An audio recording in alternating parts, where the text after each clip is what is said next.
So, ayan na guys. Deep brown na siya. So, yung first batch kong niluto. So, antay-antay muna natin. And, so, update muna. Hindi ko alam if okay na to. I think okay na to. Na-overcook ko na nga siya.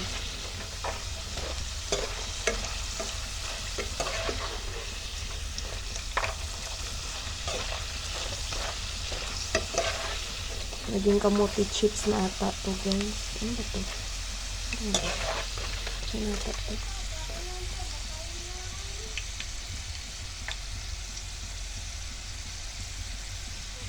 Lalagay natin siya dito.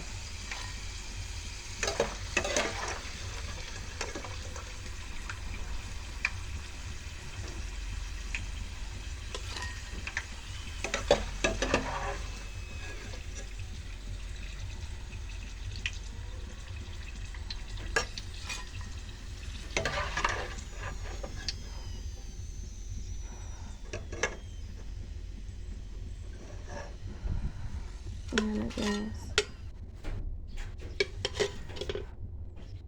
So, maglalagay ako ulit ng second batch natin.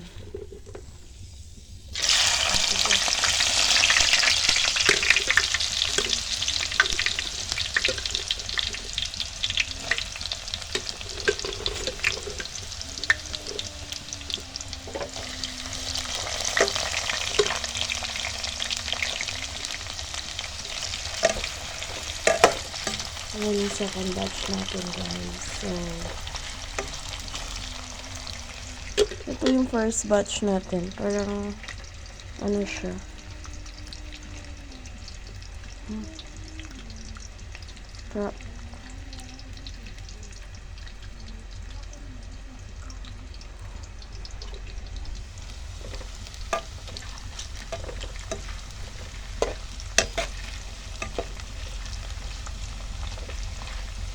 Second batch na to guys. Nagdaga natin konti. Hayaan na natin siya guys.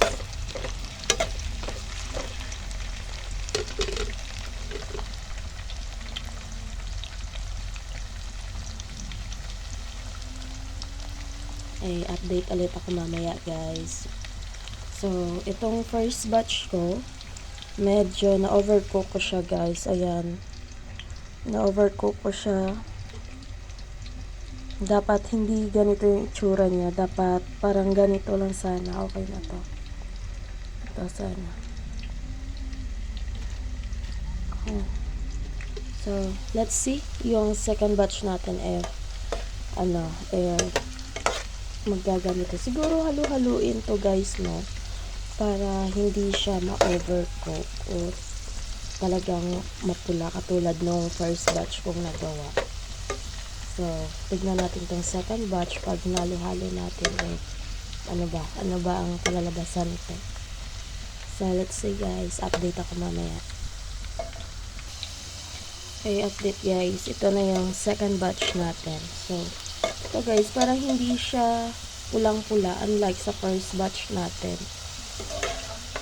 Ayan, tignan nyo guys. Ayan. Parang ano lang siya. Normal na luto lang. Yun, siguro kanina na overheat ko siya. Tapos, hinayaan ko lang kasi siya sa sa kaserola. So, mas maganda pala pag hinalo-halo mo siya na ganyan. Ayan. Maya-maya luto na yan. Second batch natin. Meron tayong third batch. Madami naman pala guys yung 1 kilo binili ko. So, I think ang naluto ko is 3/4. So, madami naman pala siya guys. Dahil dalawa lang naman sila yung anak ko. Siyempre kami kakain din. Pero konti lang naman yung kinakain namin. So, ayan lang. So, may natira akong 3 piraso. So, bukas yun yung steam ko. Tsaka ipares ko na lang sa kape ko bukas ng umaga. So, ayan guys. Ito yung ano ko, yung sabi ko na ano, tamang-tamang luto lang. Sayang naman kasi pag madami tapos hindi naman mauubos. So, sayang. Ito. Let's see if okay na to. I will touch the if okay na siya. Dito naman masyado. Parang hindi ako masyadong marunong maluto nito. So, okay na to guys. So, ayan, dapat ganito lang yung itsura niya. Unlike kanina sa una. Ito yung first batch ko. So, ano ko na lang siya dito.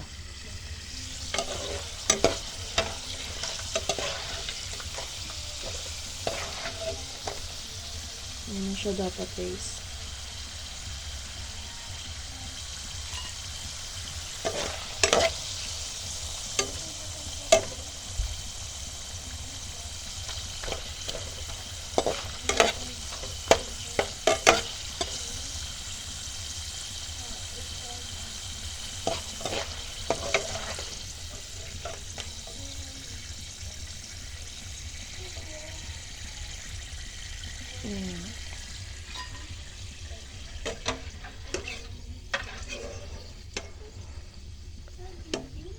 Magkapareha lang din guys eh, yung first batch at second batch. Ano talaga yung kulay nila, brown talaga pag maluto. So, and last batch natin, ito, third batch na to.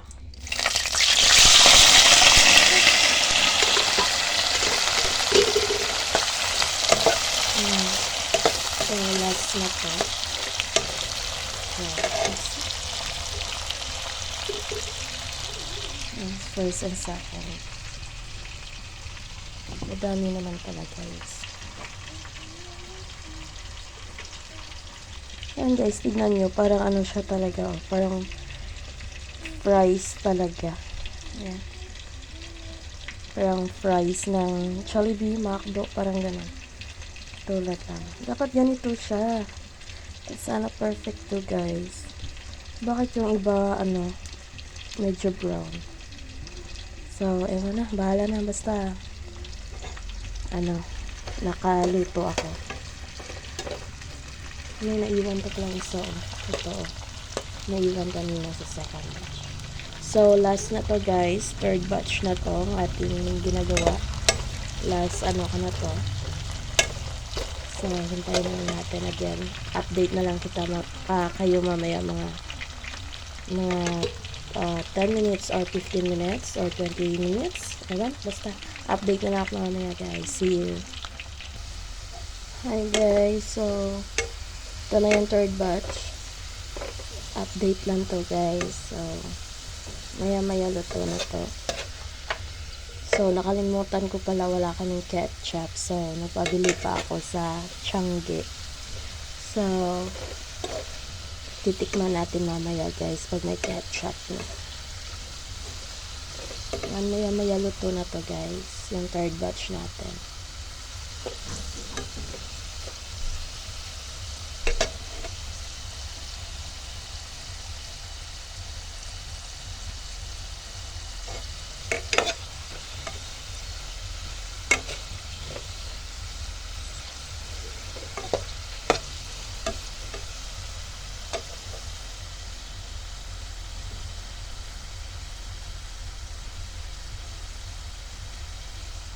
Let's wait for a minute lang guys.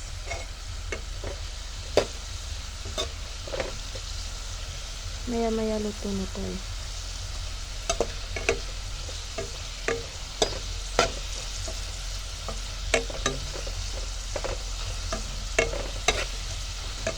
Inutusan ko pa yung anak kong bumili ng ketchup kasi nga wala kaming ketchup. So ayaw din naman niyang kumain ng walang ketchup. Dahil nga daw fries to ng Jollibee, kailangan may ketchup. So, mga bata ngayon guys, sobrang na talaga. Parang hindi na sila nakakilala ba ng mga pagkain nung kinakain natin nung bata pa tayo, like that. Ang sa kanilang pag-iisip talaga, Jollibee, McDo. So, kapag wala tayong pera, gagawa na lang tayo ng DIY para kunyari, na bumili tayo ng fries talaga. DIY na lang tayo. So, kagabi pa kasi, nag-crave na siya ng fries ng Jollibee. So, sabi ko, anak, wala tayong pera. Sabi niya, mama, may kamote ka dyan? Sabi ko, oo, meron. Sabi niya, ma, yun na lang gawin mong fries, pwede naman yun, diba? So, ayun, naisipan ko rin, tama din naman siya. So, mag-DIY na lang ako para, tipid. At saka, madami pa silang kakain, pati yung mga kaibigan nila sa labas na kapitbahay namin, binibigyan din nila. So, ayan. So, ito na nga guys. Papatayin ko na yung ating apoy dahil nga luto na siya. So, okay na po. Yan yung third batch natin. Ayan.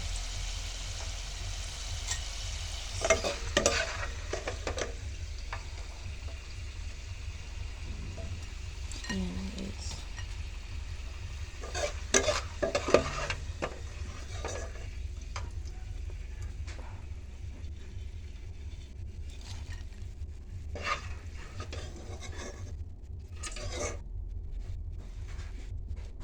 Ayan. So, okay na. Tatakpan natin yung excess na mantika dahil magagamit pa to mamaya pag may prito. Tatakpan na natin. Ayan. So, eto na guys. Ito na, nakatapos na ako magluto pero yung ketchup natin hindi pa dumating. So, ayan guys. Wow. Ito na yung ating kamote fries. So, ayan guys, tignan niya. Parang lang siya talaga. Parang fries lang talaga, no? So, hintayin lang natin yung ketchup natin para may sausawan tayo. Ang ganda niya guys. So, perfect.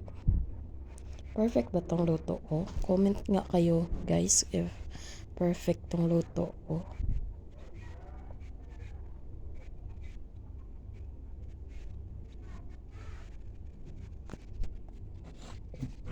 Post mo na. So, ayan guys. Nakabili nga siya ng ketchup. So, ito. Ayun. Yun yung anak ko. Napost ko bumili ng ketchup. Ito. So, ito yung ipapares natin dito sa ating kamote fries. So, let's try.